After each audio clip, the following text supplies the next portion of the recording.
Okay, so this might be a weird video, and let me explain why. Because we're gonna cover Flash issue number 213. Now, technically, this is us continuing our coverage over Identity Crisis. Now, here's the thing. Like I told you guys, I want to cover the main story, but also the tie-ins as well. But here's the problem. You see, when it comes to Flash issue number 213, only the last page is actually part of the event.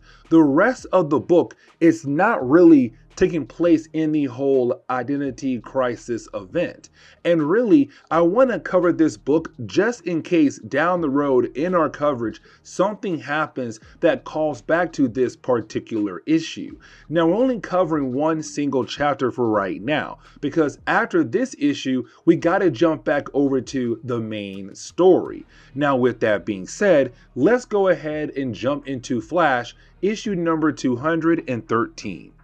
Now, the first few pages of this book really does focus more on the Rogues. Now remember, the Rogues are a group of bad guys the Flash has fought over the years by themselves or sometimes when they had teamed up together and call themselves the Rogues. But I want to shift our focus over to Mirror Master. Now, Mirror Master is in the bathroom of Captain Cold. Now, this is kind of big. And the reason why, because, well, we see Mirror Master doing drugs. Yeah, he's doing a little bit of stuff, powder stuff in the actual bathroom. Now, he's trying his best to hide his addiction from the rest of his crew. But the problem is Captain Cold can tell that he's doing something in the bathroom. And so you have Cold break down the door and remind Mirror Master what is one of the big rules in the Rogues group: to not do drugs. So we're kind of left to wonder, will Mirror Master continue to have an addiction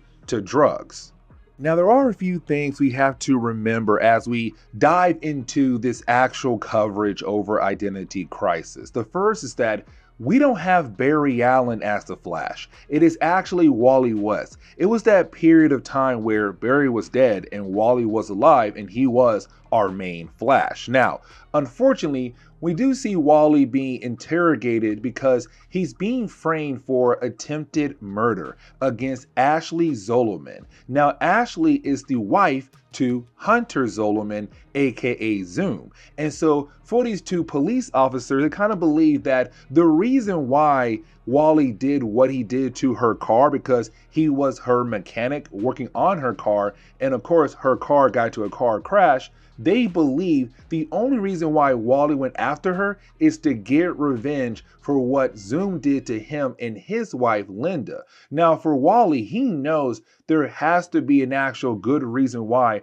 her car had malfunctioned and almost killed her. But he's not the reason why. He's actually innocent. But now we have to jump over to the bad guy of the book, and that will be Turtle. Now, Turtle is a classic character. I'm talking about like back in the 1940s kind of character, because he had fought against Jay Garrick, he fought against Barry Allen, and now he's fighting against Wally West. Now, for the Turtle, he has the ability to slow time around him, meaning that people begin to move slower than they usually do, including Flashes. And really, for the Turtle, he kind of learned more about his powers and being able to do more things with his power. Like, for example, being able to steal other people's speed or their kinetic energy. Either way, we're seeing the Turtle being able to break out of prison. And that begins the actual problem for this issue. Because you didn't have Wally West, who's still being interrogated for the crimes that he has supposedly committed, but in the middle of the interrogation, he realized that the two people who are interrogating him, they begin to move slower than usual, which then tells Wally West something is going on. And so you do have Wally change into his Flash outfit and go into Keystone City to see what exactly is going on.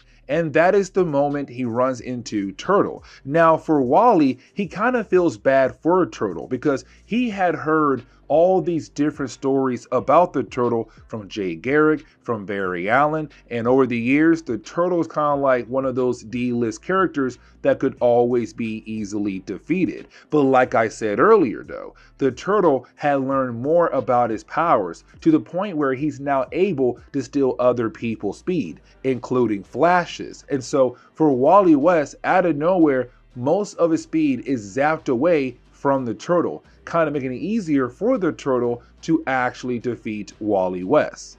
Now, for a brief moment, we actually pick up with Captain Boomerang and also Heatwave. Now, you do have the captain asking Heatwave for a small loan, and you have Heatwave being able to give some money over to him.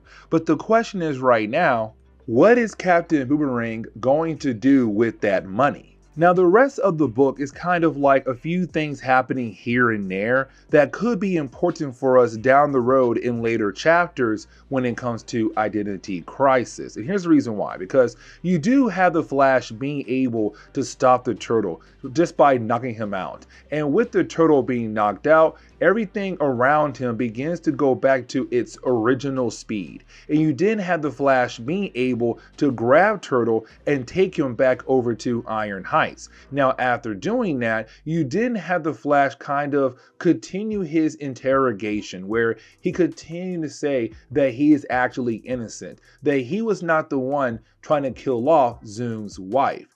Now, the two officers, they do kind of give up, but they do tell Wally like, hey, you know what? We may stop for right now, but sooner or later, we might come find you again. Now, we jump back over to Ashley, Zoom's wife, and we actually see him stop by the hospital while she's unfortunately unconscious and leave behind a rose. So kind of say like he's still around and he could be very important in later books down the road after this point right here.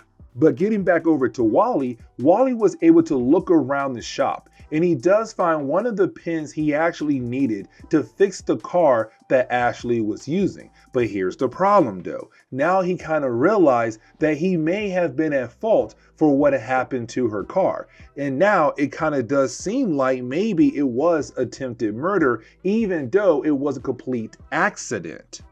But while you have Wally West kind of feeling sad for himself, a nearby radio is currently playing a radio report about Sue Divney. And as we all know, she had died in the last video that kind of kicked off the whole idea of Identity Crisis. But this is where we are going to end today's comic book video. Like I said, it was going to be a weird video, but like it's a way for us to continue our coverage over Identity Crisis. But with that being said, guys, I hope to see y'all in the next video. Leave me a like down below and subscribe. But guys, see y'all next time. Later.